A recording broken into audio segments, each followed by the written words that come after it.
Hello everyone, welcome to Success Classes. I am Gaurav Soin और आज एक इम्पॉर्टेंट वीडियो मैं आपके सामने लेके आया हूँ। और ये वीडियो इम्पॉर्टेंट इसीलिए है बिकॉज इसके बारे में सभी रिसर्च स्कॉलर को पता होना चाहिए, स्पेशली वो जिनका जेआरएफ क्वालिफाइड है या जिनका जेआरएफ क्वालिफाइड आगे होने वाला है या किसी प्रकार की उनको स्कॉलरशिप मिल रही किसी गवर्नमेंट से और वो आगे जा कर के पीएचडी में एडमिशन लेने वाले हैं। ठीक है, तो ये यहाँ इस पर्टिकुलर वीडियो में आपको बहुत सारी चीज़ें नई नई पता चलेंगी, इसलिए एंड तक बने रहिएगा।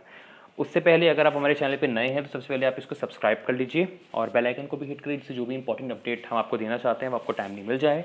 साथ ही साथ टेलीग्राम चैनल भी है जिसका लिंक डिस्क्रिप्शन बॉक्स में दिया हुआ है, उसको आप ज्वाइन कर सकते हैं। वहाँ वीडियोज़ और हम डिस्कस कर सकते हैं कोई क्वेरी के बारे में। और गूगल प्ले स्टोर में सक्सेस क्लासेस ऐप भी है जिसको मैं अब मॉडिफाई कर रहा हूँ और सारे के सारे वीडियोस एक पर्टिकुलर कैटेगरी में डाल रहा हूँ, जिससे आपको इजीली जो है वीडियोस मिल जाए जिसको आप देखना चाहते हो, जिसके बारे में आप सर्च कर रहे हो।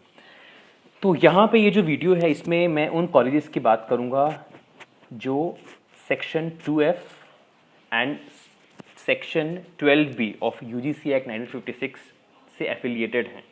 सबसे पहले तो ये समझते हैं कि सेक्शन 2F क्या होता है। Section 2F of UGC act 1956 वो सेक्शन है जिसमें जो कॉलेजेस को एफिलिएट करता है कि that particular college is been recognised by UGC। मतलब जो भी UGC के रूल्स एंड रेगुलेशंस हैं वो सारी की सारी रूल्स एंड रेगुलेशंस उस पर्टिकुलर कॉलेज में अप्लाई होंगी। मतलब उसको जो भी कुछ काम करना है वो सारे के सारे UGC के जो गाइडलाइंस या जो भी रूल्स रेगुलेशंस बने हुए हैं या जो दिए हुए हैं 1956 में, उसके अकॉर्डिंगली चलना है। तो ये 2F तो हो गया, ठीक है, which gives the recognition to the college that they have to follow the regulations of UGC। अब ये section 12B of UGC act 1956 क्या है? ये बहुत इंपॉर्टेंट सेक्शन है, स्पेशली उनके लिए जो किसी गवर्नमेंट या नॉन गवर्नमेंट कॉलेज में अपनी पीएचडी परस्यू करने वाले हैं और वो चाहते हैं कि उनको UGC से जेआरएफ की स्कॉलरशिप मिले या कोई और स्कॉलरशिप मिले, है ना। मतलब आपका जेआरएफ करने का ऑब्जेक्टिव तो ये था ना कि आप पीएचडी जब कर रहे हो तो आपको कोई ना कोई असिस्टेंस मिले या जो ग्रांट प्रोवाइड कर रहा है 35,000 के आसपास जो ग्रांट प्रोवाइड कर रहा है UGC, वो आपको मिले जिससे आप अपने एक्सपेंसेस को बियर कर सको। ठीक है, पर अगर आप किसी ऐसे कॉलेज में एडमिशन आपने लिया हुआ है पीएचडी में जो कि 12B से एफिलिएटेड ही नहीं है, उस केस में क्या होगा? उस केस में आपको जेआरएफ की स्कॉलरशिप नहीं मिलेगी। इसलिए जब भी आप सर्च कर रहे हो अपनी यूनिवर्सिटी तो आप उसके एफिलिएशन सेक्शन में जाकर के ज़रूर देखो कि 2F एंड 12B से एफिलिएटेड वो है नहीं, क्योंकि आज के टाइम पे बहुत झूठ चल रहा है। लोगों को बेचारे ऐसे लोग जो अवेयर नहीं है उनको बेवकूफ़ बनाया जा रहा है। ये रियलिटी बता रहा हूँ मैं, है ना। एक आप में से एक सब्सक्राइबर है जिनको किसी कॉलेज ने बोला कि हाँ हाँ आप एडमिशन ले लो, ग्रांट का क्या है, हम प्राइवेट यूनिवर्सिटी है, हम 2F से एफिलिएटेड हैं। 2F से तो वो एफिलिएटेड थे क्योंकि मैंने उनकी वेबसाइट देखी, हम प्रोवाइड करेंगे। अब वो बच्चा 2,500 का फॉर्म भर देता और उसमें एनरोल हो जाता और बाद में जब पता चलता कि ये प्रॉब्लम्स, मतलब बहुत झूठी चीज़ें हो रही हैं। तो there is a need of awareness among you. ठीक है, तो इसलिए मैं आपको ये लेके आया हूँ वीडियो। तो 12B क्या है? 12B सेक्शन जो है ये उनको उन कॉलेजेस को एफिलिएट करता है जिनको सेंट्रल गवर्नमेंट से फंड्स प्रोवाइड किए जा सकते हैं। अगर आप लास्ट पैरा देखो तो उसमें लिखा भी हुआ है, this makes the colleges eligible for central assistance from the government of India और any organization receiving funds from the central government, है ना। तो आपको 12B से अगर वो पर्टिकुलर यूनिवर्सिटी या पर्टिकुलर कॉलेज एफिलिएटेड है, मीन्स आप अगर वहाँ पे उस पर्टिकुलर कॉलेज यूनिवर्सिटी में एनरोल होते हो पीएचडी में, तो आपको UGC से जेआरएफ की स्कॉलरशिप मिलेगी। ठीक है, ये बात क्लियर हो गई। अब आपको ये दिख रहा होगा ब्लू कलर से, consolidated list of colleges under section 2F या 12B एज ऑन 30 सितंबर 2020। इसकी लिस्ट मैं आपके सामने लेके आया हूँ।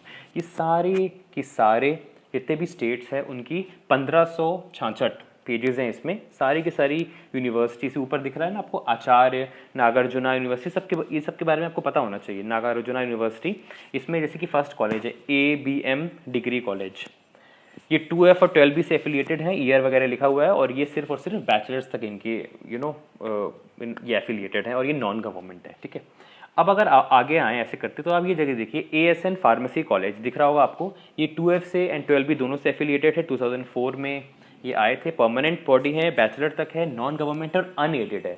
What is the difference between aided and unaided?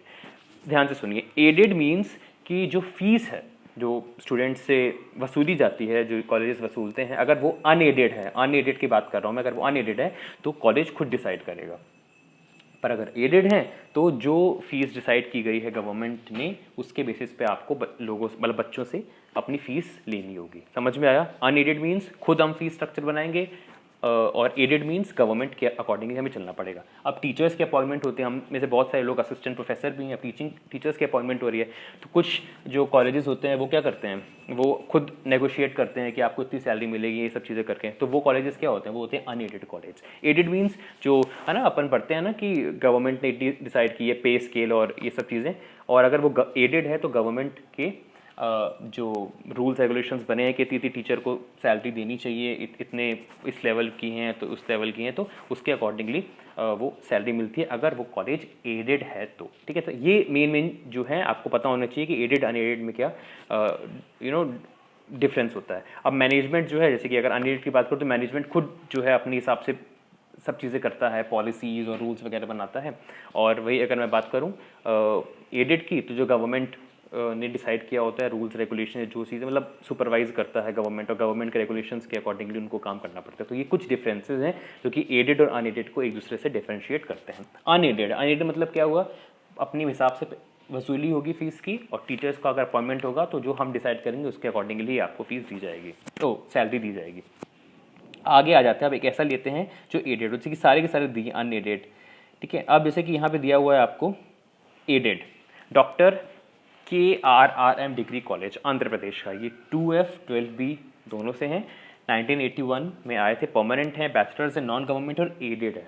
मतलब यहाँ पे अगर आप एज अ स्टूडेंट जाते हो तो जो गवर्नमेंट ने डिसाइड की हुई है फीस, बहुत नॉमिनल फीस होती है, वो आपसे चार्ज की जाएगी। और अगर आप एज ए टीचर वहाँ पे अपॉइंट होते हो तो आपकी सैलरी भी गवर्नमेंट के अकॉर्डिंगली ही चलेगी। ठीक है, तो ये है मेन डिफरेंस। और ये आप जब क्लिक करोगे ना उस लिंक पे तो आपको सारी की सारी मिल जाएंगी। तो आप ये भी देखिए, आप अगर ये सिर्फ PhD के लिए नहीं है, अगर आप सिर्फ किसी न किसी कॉलेज में किसी भी जगह पे अगर वैकेंसी निकली हुई है असिस्टेंट प्रोफेसर की, तो आप ये देखो कि यहाँ वो एडेड है या अनएडेड है। और ये जो PDF है बहुत काम की है कि आप अपने सर्च बटन में जा कर के आप अपने यूनिवर्सिटी, ऊपर यूनिवर्सिटी दिख रही है ये, और उसके अंदर जो कॉलेजेस उस यूनिवर्सिटी से एफिलिएटेड है वो सारे दिख रहे हैं। तो आप इसको भी एक बार देखिए और इनके बारे में भी आपको अवेयरनेस होनी चाहिए। तो आज मैंने क्या क्या बताया आपको, आज मैंने रेलिवेंस बताया 2F का, ये आगे जा कर के हायर एजुकेशन में भी पूछा जा सकता है। आप अगर नेट JRF की तैयारी कर रहे हैं, बिकॉज ये हायर एजुकेशन से रिलेटेड है। 2F रिकॉग्निशन प्रोवाइड करता है और 12B फंड्स देता है उन पर्टिकुलर कॉलेजेस को, और फंड्स देते हैं सेंट्रल गवर्नमेंट। और एक की जो लिस्ट है इसमें सारी की सारी चीज़ें दी हुई हैं कि वो 12B से एफिलिएटेड है या नहीं है, एडेड है, अनएडेड है, टीचर्स की सैलरी कौन डिसाइड कर रहा है, बच्चों की फीस कौन डिसाइड कर रहा है, ये सब चीज़ें आपको मैंने डिटेल तरीके से बता दी। तो ऐसे इंपॉर्टेंट और नॉलेजेबल वीडियोज़ जो मुझे समझ में आते हैं और जो मुझे पता चलती है नॉलेज, तो फटाफट मैं वीडियो बना लेता हूँ। तो ऐसे आगे जाकर के मैं और वीडियोस बनाने की कोशिश करूँगा। सो आई होप आपको ये वीडियो हेल्पफुल लगा होगा, और इसी के साथ इस वीडियो को हम एंड करते हैं। Thank you so much for your valuable time. मिलते हैं नेक्स्ट वीडियो में। Have a very nice day ahead.